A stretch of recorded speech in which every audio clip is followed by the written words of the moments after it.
अब दोस्तों बता इसका शुभ मुहूर्त क्या है। तो दोस्तों योगिनी एकादशी है जो आषाढ़ मास के कृष्ण पक्ष की एकादशी तिथि को मनाई जाती है। पंचांग के अनुसार आषाढ़ कृष्ण एकादशी तिथि अब की बार 21 जून शनिवार को सुबह 7:19 पर शुरू होगी और 22 जून को सुबह 4:28 पर समाप्त होगी। ऐसे में योगिनी एकादशी का व्रत है जो 21 जून 2025 को ही रखा जाएगा और वहीं एकादशी का पारण 22 जून। योगिनी एकादशी व्रत के पारण का शुभ मुहूर्त 22 जून और रविवार का दोपहर 1:47 पर और शाम को 4:35 के बीच में आप कर सकते हो। पारण तिथि पर हरि वासर समाप्त होने का समय सुबह 9:41 पर है। योगिनी एकादशी पर अश्विनी नक्षत्र और अतिंगड़ योग बनेगा। इसके अलावा योगिनी एकादशी पर अभिजीत मुहूर्त है जो वो दोपहर को 11:59 से 12:47 रहेगा, जबकि अमृत काल दोपहर का 1:12 से 2:40 तक रहेगा। तो दोस्तों अब बात करते हैं इसकी व्रत की विधि की। योगिनी एकादशी का व्रत रखे हैं तो दशमी की शाम से ही व्रत के नियम शुरू कर देने चाहिए।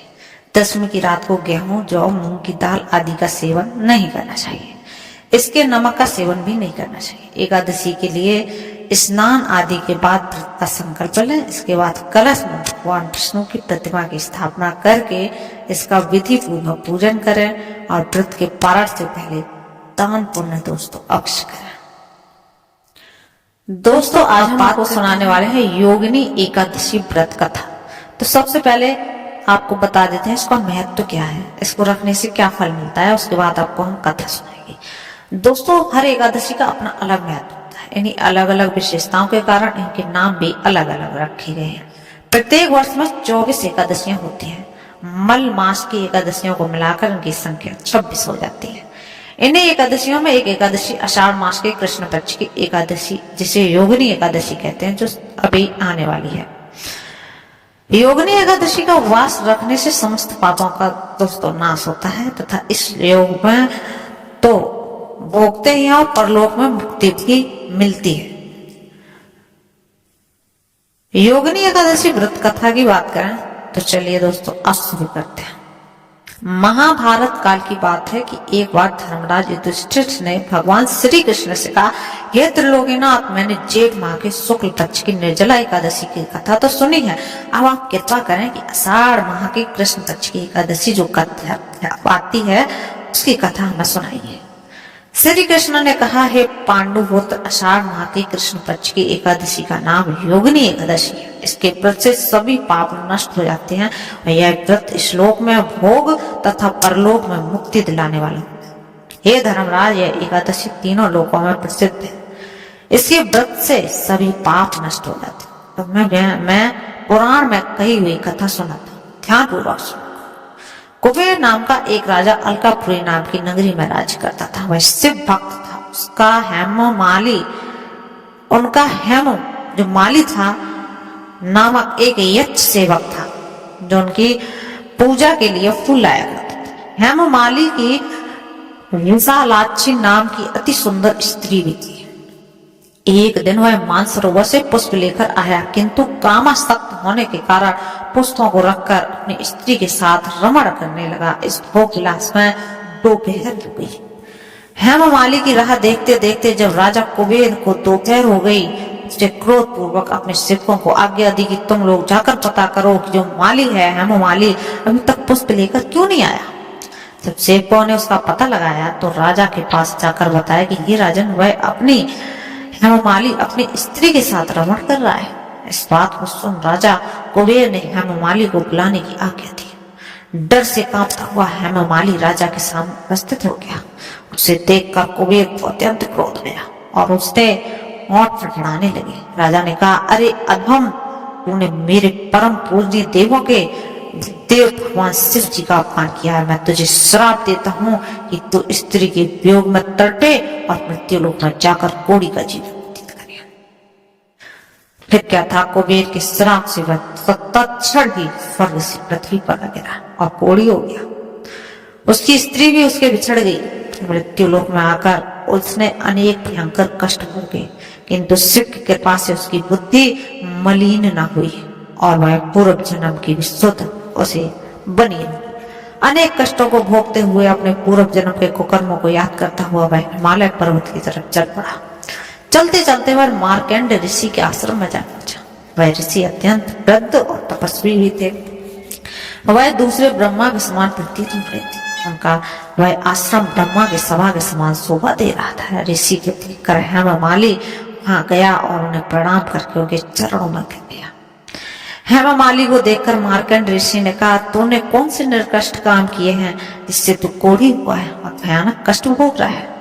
महर्षि की बात सुनकर हेममाली बोला, हे मुनि श्रेष्ठ, मैं राजा कुबेर का अनुचर था। मेरा नाम हेममाली है। मैं प्रतिदिन मानसरोवर से फूल लाकर शिव जी की पूजा के लिए कुबेर को दिया करता था। एक दिन पत्नी सहवास के सुख में फंस जाने के कारण मुझे समय का ज्ञान ही नहीं रहा और दोपहर तक पुष्प न पहुंचा सका। तब उन्होंने मुझे साथ दे दिया कि तू अपनी स्त्री का वियोग और मृत्यु लोक में जाकर कोढ़ी बनकर भोग। इस कारण मैं कोढ़ी हो गया हूं तथा पृथ्वी पर आकर भयंकर कष्ट भोग रहा हूं। अतः कृपा करके आप कोई उपवास बताइए जिससे मेरी भी मुक्ति हो। मार्कंड ऋषि ने कहा, हे हेममाली, तूने मेरे सन्मुख सत्य वचन कहे, इसलिए मैं तेरे उद्धार के लिए एक व्रत बताता हूँ। यदि तू आषाढ़ माह के कृष्ण पक्ष की योगिनी नामक एकादशी का विधान पूर्वक व्रत करेगा तो तेरे सभी पाप नष्ट हो जाएंगे। महर्षि के वचन सुन हेममाली अति प्रसन्न हुआ और उनके वचनों के अनुसार योगिनी एकादशी का विधान पूर्वक व्रत करने लगा। इस व्रत के प्रभाव से पुराने स्वरूप में आ गया और अपनी स्त्री के साथ पूर्वक रहने लगा। भगवान श्री कृष्ण ने कहा, हे राजन, इस योगिनी एकादशी की कथा का फल 88,000 ब्राह्मणों को भोजन कराने के बराबर होता है। इसके व्रत में सभी पाप नष्ट हो जाते हैं और अंत में मोक्ष प्राप्त करके प्राणी स्वर्ग का अधिकारी बनता है।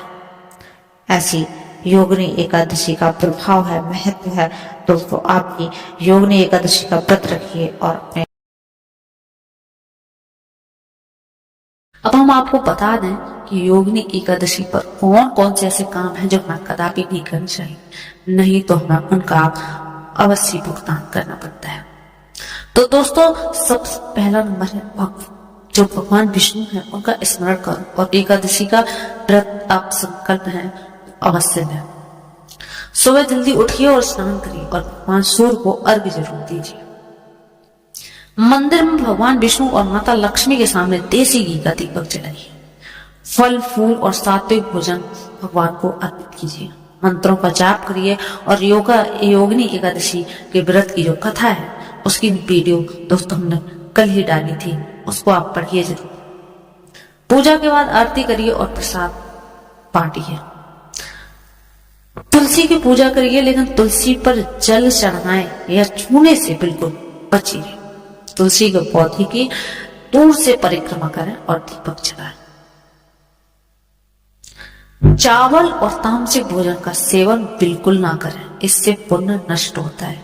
दोस्तों, कोई भी एकादशी उसमें चावल को बिल्कुल नहीं खाना चाहिए। एक दिन के लिए आप चावल तो छोड़ सकते हैं। इस दिन किसी से लड़ाई झगड़ा ना करें और ना ही मन से बुरे विचार रखें। काले कपड़े पहनने से बिल्कुल बचना चाहिए। तुलसी के पत्ते तोड़ना या जल चढ़ाना बिल्कुल मना है। एकादशी के दिन किसी भी तरह की गलत आदत या गलत जो हम बुराइयां करते हैं एक दूसरे की, कोई भी गलत कर्म से बिल्कुल भी दूर रहना चाहिए। दोस्तों, योगिनी एकादशी के महत्व की बात करें तो ब्रह्म विवर्त पुराण में योगिनी एकादशी व्रत की कथा का उल्लेख होता है। यह व्रत विशेष रूप से बीमारियों और शारीरिक कष्टों को दूर करने वाला माना जाता है। दोस्तों, उत्तर भारतीय हिंदी पंचांग के अनुसार यह व्रत आषाढ़ महीने के कृष्ण पक्ष में पड़ता है और उसका विशेष धार्मिक महत्व। भगवान श्री कृष्ण ने धर्मराज युधिष्ठिर को योगिनी एकादशी के महत्व के बारे में विस्तार से समझाया था। हिंदू धर्म में उपवास को आत्मा और ब्रह्म से जोड़ने का माध्यम माना जाता है, इसलिए नियमों और शास्त्रीय मानदंडों का जो पालन करते हुए एकादशी का व्रत करते हैं वो आध्यात्मिक और सांसारिक लाभों पर ध्यान केंद्रित करना चाहिए। दोस्तों, इस दिन उपवास करने वाले व्यक्ति को विशेष पूजा अर्चना करनी चाहिए, जिसमें लक्ष्मी पूजा, कुबेर पूजा, कनक धारा पूजा और लक्ष्मी नारायण पूजा शामिल है। यदि किसी को आर्थिक और व्यवसायिक समस्या का सामना करना पड़ रहा है तो योगिनी एकादशी के दिन पूजा विशेष लाभदायक मानी जाती है दोस्तों। तो आप भी पूजा करिए और उसका आप भी अच्छे कर्म करिए और उसका पूजा करिए, व्रत करिए और आप भी खुश रहिए। मिलते हैं अगली वीडियो में। तो चैनल पर नए हैं तो चैनल को कर लीजिए सब्सक्राइब।